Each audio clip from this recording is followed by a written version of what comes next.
Friends, మనము ఈరోజు జనరల్గా పిల్లలకి పాఠాలు చెప్తూ ఉంటాం వాల్యూమ్ అనే టాపిక్స్ మీద. కానీ వాళ్ళు ఇప్పుడు కూడా ప్రాక్టికల్గా చూసుంటారు వాల్యూమ్ ఎలా క్యాలిక్యులేట్ చేయాలి, ఎంత టైపు ఏంటంటే పేపరు పెన్ తప్ప ఇప్పుడు ప్రాక్టికల్గా చూడరు. ఈరోజు మనం ఒక నూతిలో నీరు ఎన్ని లీటర్లు ఉంటుందని ప్రాక్టికల్గా చేసి చూద్దాం. ఫస్ట్ ఇంట్రడక్షన్ కోసం ఒకసారి చూద్దాం. నుయ్యి అనేది మనకి సిలిండ్రికల్ షేప్ లో ఉంటుంది. ఈ షేప్ లో ఉంటుంది, తెలుగులో స్తూపం అంటాము. ఇప్పుడు దీనిలో ఇది అడుగు భాగం, వాటర్ అనేది ఇంతవరకు ఉందనుకుందాం. ఇప్పుడు మనం ఇక్కడ నుంచి ఇది టోటల్గా ఫస్ట్ ఎంత లెంత్ అనేది కొలుస్తాము. కొలిస్తే దీన్ని ఇక్కడ నుంచి ఇక్కడికి మొత్తం దూరాన్ని, అదే లెంత్ ఏమనుకున్నానంటే టీ అని అనుకున్నాను. తర్వాత మనం ఈ పై భాగం వాటర్ లేని భాగాన్ని నేనేమనుకున్నానంటే ఎల్ అని అనుకున్నాను. అప్పుడు వాటర్ భాగం ఏమవుతుంది అని అంటే మొత్తం నుంచి టోటల్ నుంచి ఈ భాగాన్ని మనం తీసిస్తే వచ్చేది ఏంటంటే టీ మైనస్ ఎల్ అనేది ఏమవుతుందంటే వాటర్ ఉన్ని యొక్క పార్ట్ అనేది అవుతుంది. ఓకే, ఇది సిలిండర్ కోసం. ఓకే, ఇప్పుడు మనం ఏంటంటే వాటర్ యొక్క వాల్యూమ్ ఏ విధంగా క్యాలిక్యులేట్ చేస్తాం అంటే ఇక్కడ వాటర్ యొక్క వాల్యూమ్కి లీటర్లో ఏ విధంగా కన్వర్ట్ చేస్తాం అనేది ఒకసారి మనం చూద్దాం. ఇప్పుడు మనకి ఇక్కడ మనం చూడండి, volume of the water 1 metre cube is equal to 1000 litres అని రాశాను. దాని అర్థం ఏంటి అని అంటే మీటర్ క్యూబ్ లేదా క్యూబిక్ మీటర్ అని చెప్తాం. అంటే ఇది ఒక బాక్స్ తీసుకున్నాం. బాక్స్ తీసుకుంటే దీన్ని మనం ఏంటి లెంత్, అదే దీని లెంత్ అనుకుందాం, దీన్ని బ్రెడ్త్ అనుకుందాం, దీని బ్రెడ్త్ అనుకుందాం, దీన్ని హైట్ అనుకుందాం. ప్రతి ఒక్కటి కూడా మీటరు మీటరు మీటరు ఉండేటట్లు మనం చూస్తే, అన్ని కూడా ఎటువైపు చూసినా సరే మీటర్ ఉండేటట్లు మనం చూస్తే, ఇప్పుడు దానిలో ఎంత వాటర్ పడుతుందంటే 1000 లీటర్స్ వాటర్ అనేది పడుతుంది. కాబట్టి దాన్ని cubic metre is equal to 1000 litre అని చెప్తాం. ఇప్పుడు మనం ఏంటి వాటర్ ఎంత వాల్యూమ్ ఉంది అనేది మనం క్యాలిక్యులేట్ చేసి ఎన్ని క్యూబిక్ మీటర్లు ఉందో ఎలా క్యాలిక్యులేట్ చేస్తామని చూద్దాం. చూసాక అప్పుడు దీన్ని కన్వర్ట్ చేసి మనం చూద్దాం. మనం నూతిలో క్యాలిక్యులేట్ చేసేటప్పుడు ప్రతి దగ్గర అంటే ఒక ఏదైతే మనకి పాలిథిన్ కవర్ ఉందో ఆ కవర్ టు కవర్ 1 మీటర్ తీసుకున్నాం. మీకు కనిపించేటటువంటి ఒక క్యాప్ కనిపిస్తుంది. క్యాప్ అనేది అక్కడికి 1/2 మీటర్ అనేది తీసుకున్నాం. దాన్ని ఒకసారి క్యాలిక్యులేట్ చేసి మనం చూద్దాం.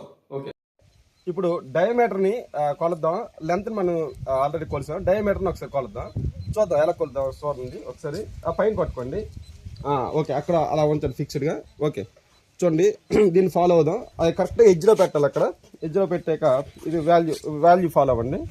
చూడండి ఇక్కడ 70 ఇలా గ్రాడ్యువల్గా పెరుగుతుంది, ఇంకా పెరుగుతూ ఉంది, ఇలా పెరుగుతూ ఉంది. 105, 106, 109, ఓకే, 113, 114, 115, 116, 117, 118, 119. 119 నుంచి మళ్ళీ తగ్గడం స్టార్ట్ అయింది, మళ్ళీ తగ్గిపోతుంది. కాబట్టి 119 అనేది మ్యాక్సిమం. 119 అనేది మ్యాక్సిమం 119. ఓకే, ఇలా అంటే ఇప్పుడు డయామీటర్ అనేది 119 అనేది డయామీటర్ అవుతుంది. ఓకే, 119 డయామీటర్ అయిన తర్వాత దీన్ని మనం అక్కడ ఫార్ములాలో సబ్స్టిట్యూట్ చేసి వాల్యూ ఏదైనా కడదాము. ఇవన్నీ అక్కడ చూద్దాం. ఓకే,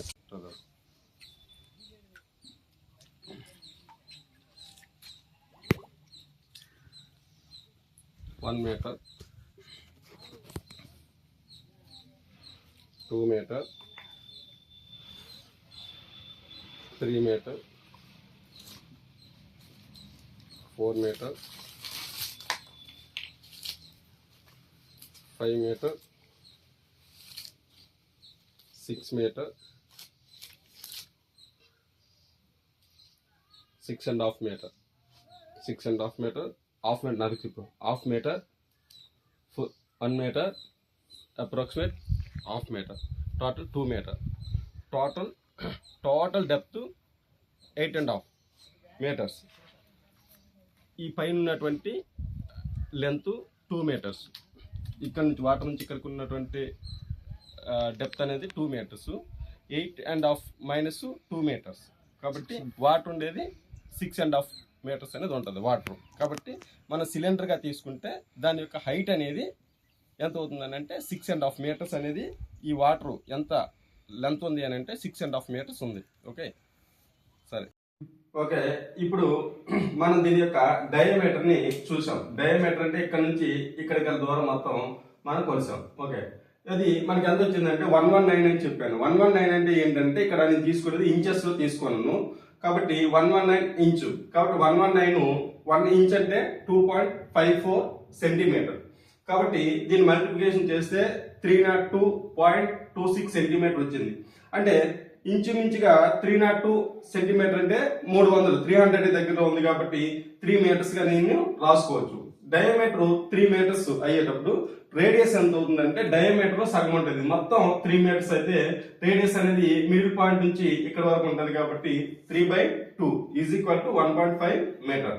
ఓకే, ఇప్పుడు రేడియస్ తెలిసింది. అదే విధంగా మనకి ఏంటంటే డెప్త్ ఆల్రెడీ చెప్పాం. హైట్ లేదా డెప్త్ ఎంతంటే 6.5 మీటర్ వచ్చింది. ఈ వాల్యూస్ ఫార్ములాలో సబ్స్టిట్యూట్ చేద్దాం. ఓకే, సరే. ఇప్పుడు వాల్యూమ్ చూద్దాము. ఇక్కడ వాల్యూమ్ ఫార్ములా ఏంటంటే πr² ఇంటూ హెచ్ అని చెప్తాము. π అంటే 22/7, ఇక్కడ r² కాబట్టి 1.5 ఇంటూ 1.5, r అంటే 1.5 కాబట్టి ఇంటూ 6.5 హెచ్.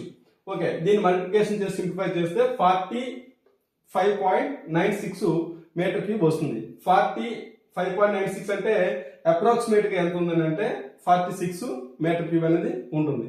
ఇప్పుడు మనకి ఆల్రెడీ తెలుసు ఏంటి, వి న్యూ దట్ ఏంటి 1 metre cube is equal to ఎంత వాటర్ ఉంటుంది మీటర్ క్యూబ్ లో. మీటర్ క్యూబ్ లేదా క్యూబిక్ మీటర్ ఎంత ఉంటుంది అని అంటే 1000 లీటర్స్ అని చెప్పుకున్నాం. కాబట్టి మనకి 46 మీటర్ క్యూబ్ ఎంత ఉంటుంది అంటే 46 ఇంటూ మీటర్ క్యూబ్ అంటే 1000 లీటర్స్ ఉంటుంది.